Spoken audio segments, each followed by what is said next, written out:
Yo, what's poppin', crooks? Have you heard of my good friend Coach Kyle?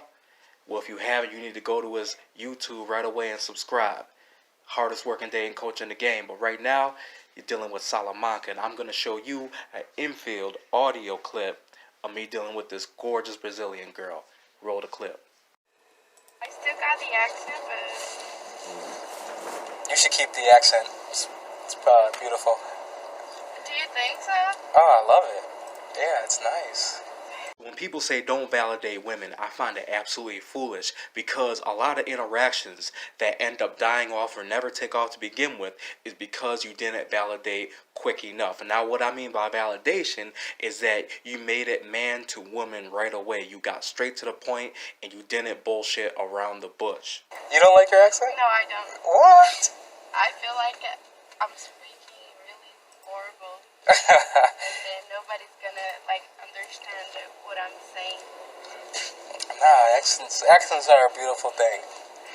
Trust me. Now notice how I real slick and smooth just threw in trust me. You know what I'm saying?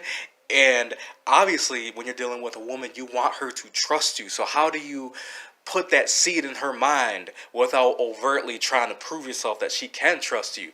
You know, you just smooth and slick, just throw it right into the conversation. Trust me. That is a technique by Todd Valentine and Jordan Belfort called sneaking one past the goalie. Getting across what you want her to believe about you without it being overtly obvious. So do you have a family here? Or? Here, I bring up, do you have family here? You know what I'm saying? I want to see her situation. I'm screening to see what her home life is like. But more importantly, so many guys just go straight into the interaction and they're like, hey, you're beautiful, you're hot, what's your number? Here, I'm showing her that I actually care about her and I'm interested in her and I'm trying to figure out more about her.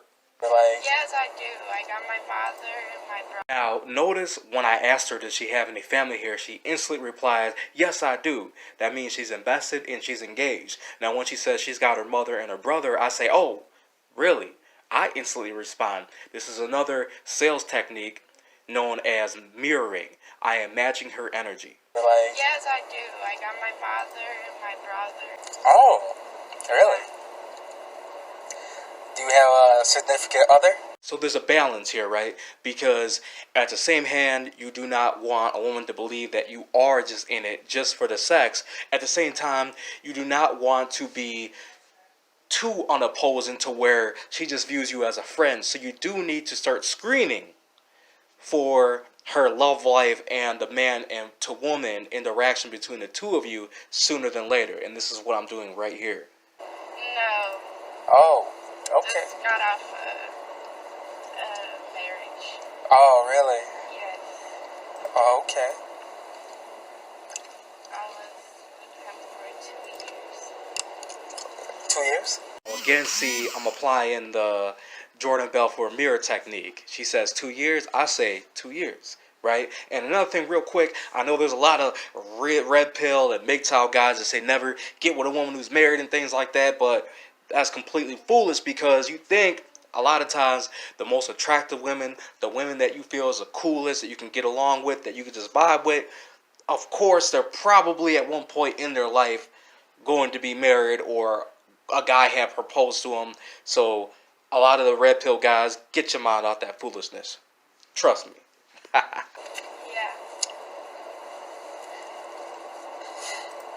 Makes sense.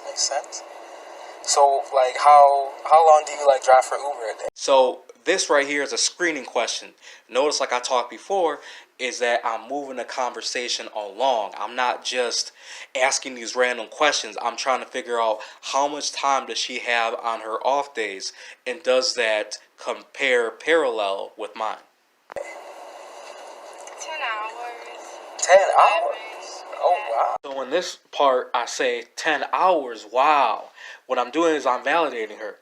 Now, some dating coaches say never validate women ever, which is kind of foolish because what makes a woman go home, think about you, and obsessively wait by her phone for your text or your call? It's the fact that the two of you had a connection and that she can tell that you are interested in her personally. whether it's for her work ethic or her accomplishments or whatever it is. And if you actually notice, I actually dropped my tonality to a sexual tone. Oh, how it work? Started at 5. 5 o'clock in the morning? Yes, Oh wow. since 5. And then I finished like around 4:40 because I have to get home. Oh right. Yeah, and then I get home and that's it. And then I go to sleep around 9:30, 10. Oh wow. So we're pretty much the same. I just sleep. To point out really quick, notice how I'm laughing periodically throughout the whole entire interaction. So many guys miss this element is because I'm legitimately having fun. You know what I'm saying? Like, I'm having fun, I'm having a good time, and so is she. When you go out, when you approach women, whatever it is, make sure you're having fun.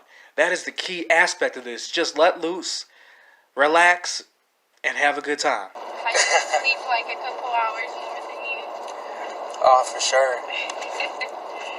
So you're saying we're a match already? I got it.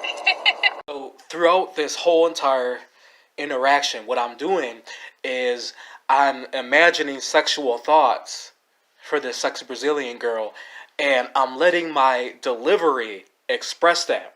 So while I'm talking, I'm thinking sexual thoughts, and she's periodically picking up on it. That's why she's giggling when she responds to me.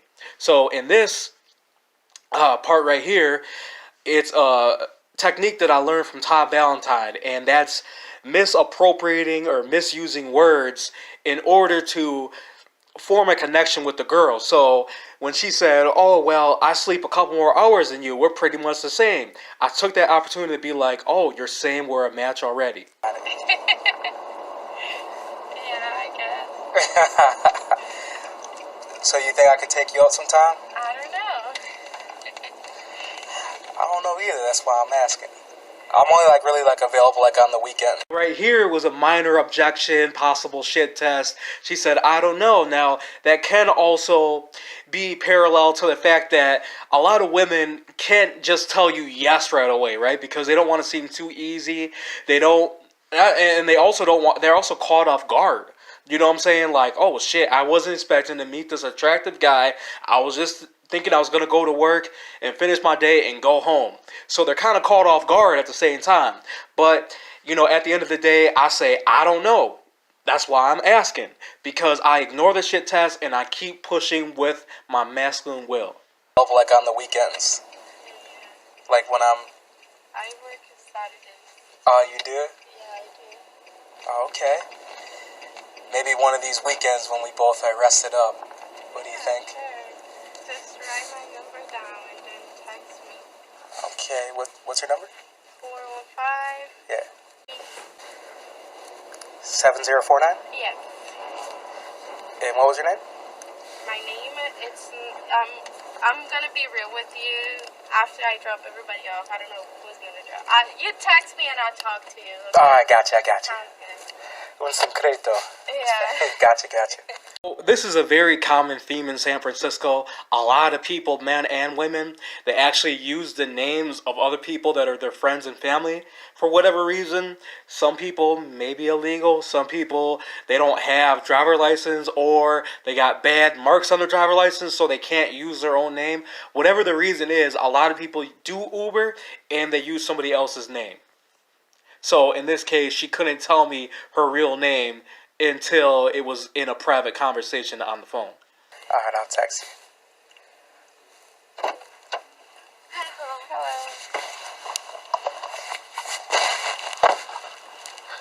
You texting me? Oh, I'm about to. Here is the real meat and potatoes of the whole entire video, the whole interaction, right, is when she said, "Are you texting me?" Now, this is extremely important because at the end of the day, how many girls have you texted after getting their phone number and you never hear a response back? When a woman says, "Hey, are you texting me?" that means that she wants to confirm that you're texting her and she wants to make sure that your number is getting into her phone.